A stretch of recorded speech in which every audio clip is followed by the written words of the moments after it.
I like to teach everybody valuable life lessons every time I have the opportunity. This is one of those times that I have learned some important information I'm going to share with you folks. So, if you're out in the middle of nowhere and you're driving down a dirt road, be sure you have a spare tire. Because if you don't have a spare tire, you could find yourself in the middle of nowhere with a flat and be stranded.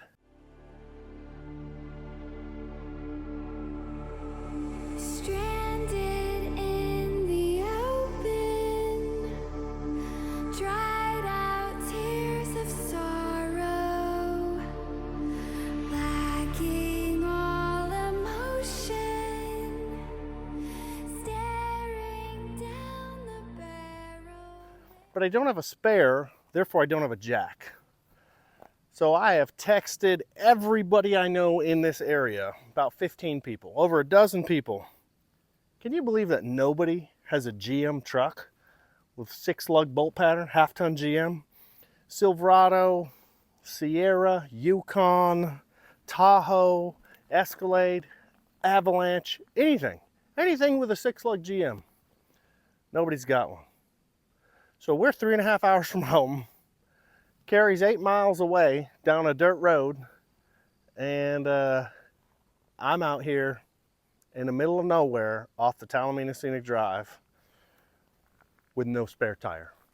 Luckily, I did find somebody who has a car trailer, and they are going to come and pick my truck up and drive it back to our place at Billy Creek, which gets my truck safe and to our property, but I'm still 3.5 hours away from home.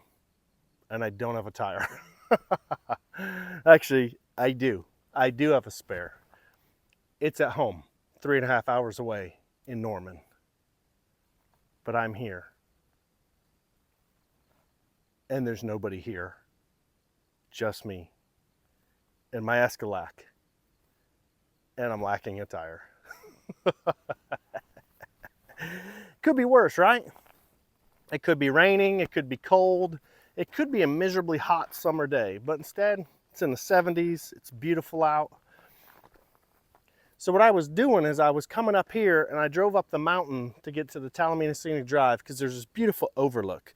And I wanted to fly my drone and fly it all the way out and fly it over our place at Billy Creek. And as I almost got here to the Talamina Scenic Drive, Highway 1, I hit a rock and blew out a tire. So I went and flew my drone. I'm just not really in the mood for flying drones right now. So I flew it, a few thousand feet away and brought it back. And anyway, my pain, your gain. You now have the knowledge of don't go anywhere without a spare. Even if you strap it to your roof rack, just bring one with you because these stupid trucks don't come with one. Lessons learned. After having the Escalade trailered back here by some friends, they ran up and rescued me with a car hauler. I had another buddy come over last night and he took my wheel and brought it to a tire repair shop. Looks like there's a blowout right on the bead of the tire, so hopefully I can get a new tire today. Otherwise we'll be stranded here. I mean, if there were ever a place to be stranded, that's probably it, I mean, life could be worse, but we've got our camper here. But we kind of really want to go home so we can get back to work. The tire saga has been solved and is over. This morning, he says, my buddy owns a tire shop. He's got that 305 4022, and we're going to stick it on your wheel. So we did. And yeah, here we are. I pulled my trailer home. We just got in. It's just about 9 o'clock now. Finally got everything done. It made it. Tomorrow I'm going to the tire shop. I'm going to buy a tire, 285 4522. And yeah, valuable lesson. Have a spare tire. Have a jack. Don't go off-roading with 22-inch wheels and hit rocks out by yourself in the sticks. These are bad ideas. Anyway, Thanks for listening to another story of my struggles with my own stupidity. Have a great day and enjoy your time in the trees.